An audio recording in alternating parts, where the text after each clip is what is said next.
Hey everyone, this is Andrea from Andy's Corner, and I'm so glad that you're joining me today because today we are getting closer to wrapping up Job. And yes, this is Job's final speech today.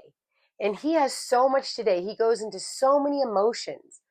He covers so much information. It's a lot. We're going to be going through 5 chapters today. I know. But just hang in there with me, and here we go. Chapter 27. He says, verse 3, as long as I live, while I have breath from God, my lips will speak no evil, and my tongue will speak no lies. I will never concede that you are right. Talking about his friends who are accusing him of all these horrible things. I will defend my integrity until I die. I will maintain my innocence without wavering.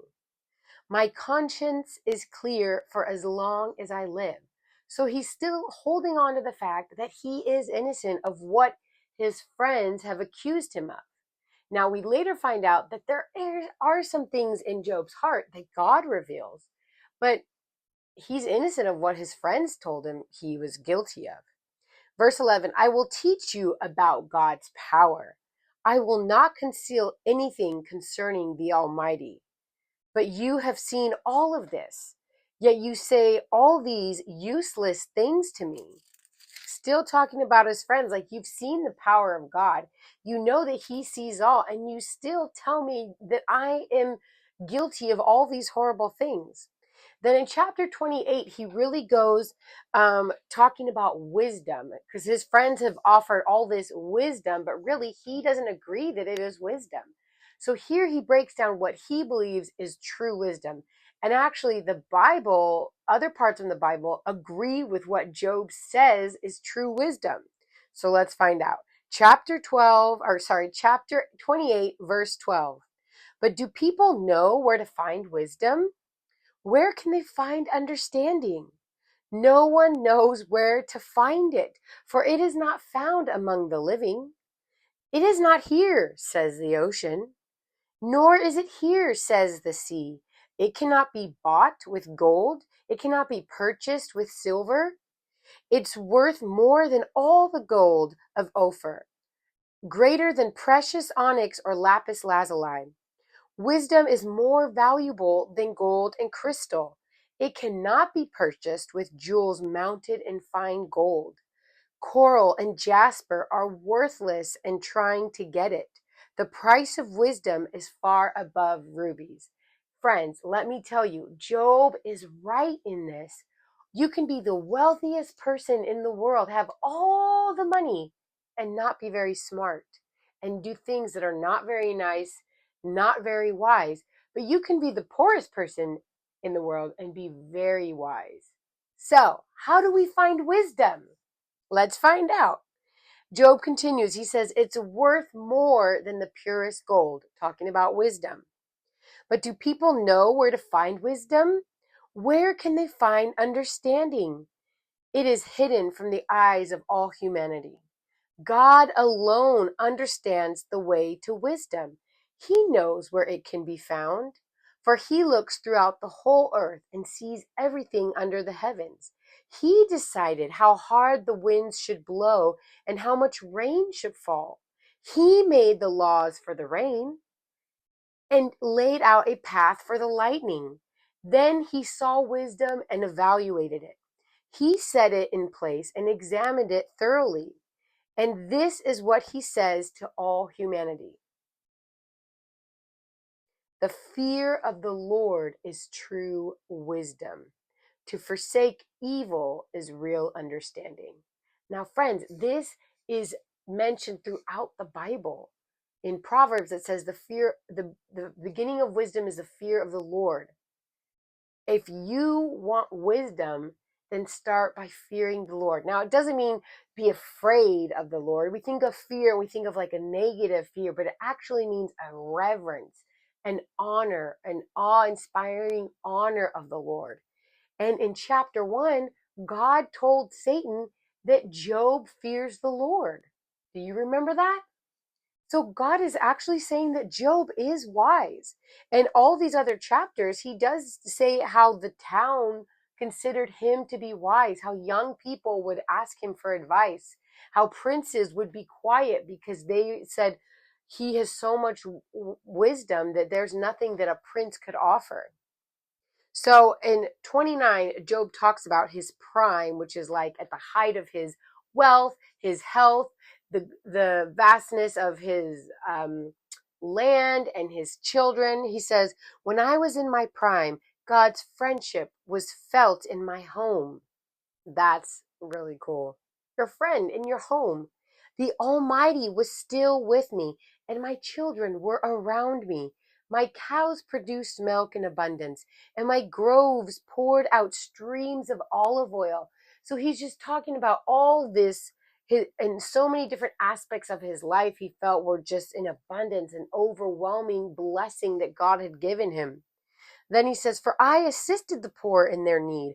I helped those without hope, and they blessed me. Everything I did was honest.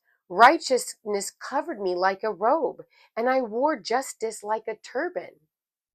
And then he talked about the counsel of other people. He said, the people, they longed for me to speak as people long for the rain because he was so wise.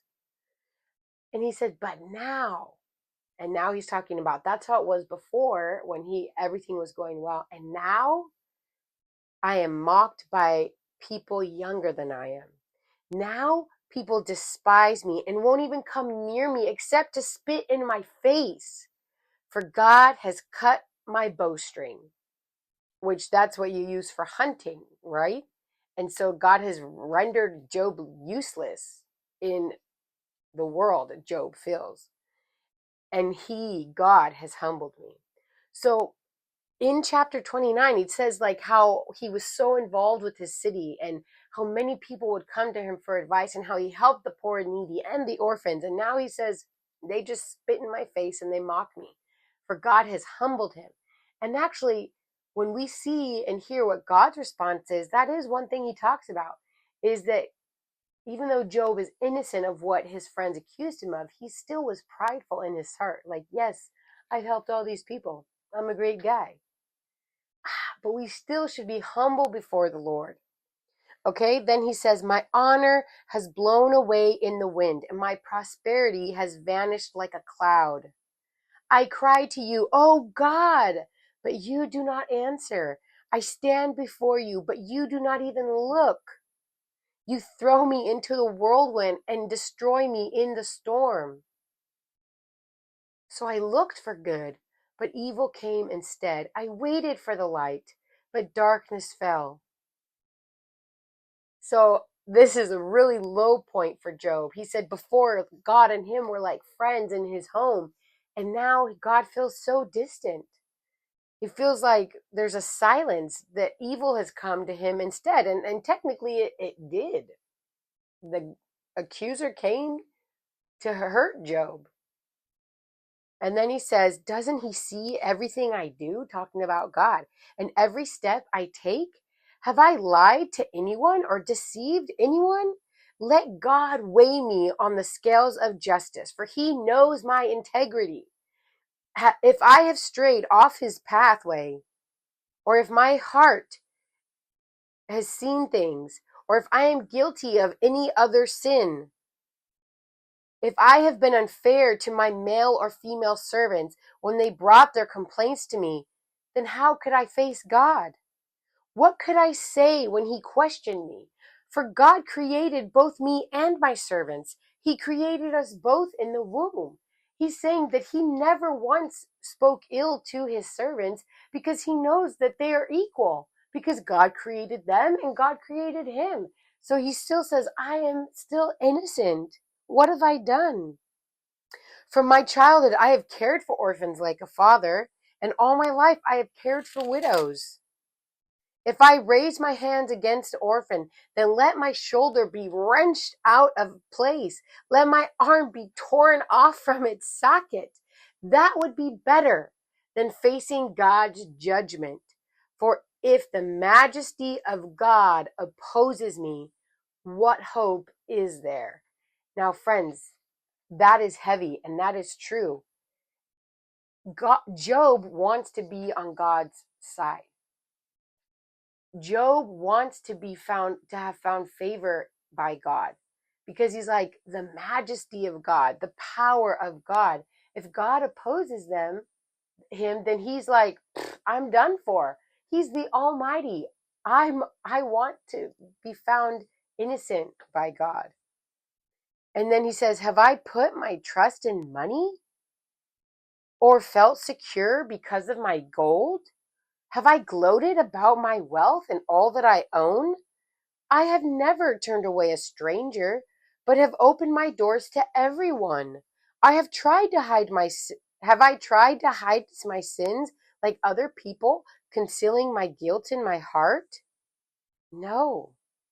I would face the accusation proudly. He's saying is, if anybody has anything against me, I would face that accusation. For I would tell him exactly what I've done. He still says that he's innocent. And in verse 40 of chapter 31, it says, Job's words are ended. He is done. He's like, I've said everything that I can say. I have done nothing. I have fed the poor. I have taken in the widows. I have been a father to the orphans. He's spoken truth and advice to people that ask for him. And now he is just mocked. And he feels like God is quiet, and that God has maybe abandoned him and even turned his back on him. But friends, there is still hope. Like Job said, I would be hopeless if I faced the majesty of God. But God calls him a friend. Job is a friend of God. And so there is hope in God. Although Job cannot see what's happening, he's like, I don't know what's going on. I've given up trying to explain my life away. But the thing is, shortly, God responds and answers all of Job's questions. It's so amazing. So even though Job was at the end of himself and at the end of believing and hoping in God, he's like, I just don't know. God's like, here I am, hope in me still. And friends, that's exactly what I want you to say and what I want you to feel. If you feel like you're at the end of your day and you're just like, oh, I don't know what else to do. My life is so hard. I'm going through a hard time. My friends are mean. School is hard. God is still your hope, and hold on to that hope. Be a friend of God. Seek his wisdom through reverence to him. If you want wisdom, and if you want to understand how to go through life with God's wisdom, then seek to revere him. Hold him in high honor. Do not curse him. Do not accuse him, but seek him. Okay? I think the words of Job were so deep, and he felt so many things. And I learned so much. If you want to learn more, read chapters 27 through 31, and you can understand more fully how Job was feeling and how sad he was. But God is near. God is close. We know that because we read the Bible. But Job didn't know that at the time. Okay? So stay tuned for my upcoming episodes. You don't want to miss it. And don't forget to like and subscribe. All right? Bye.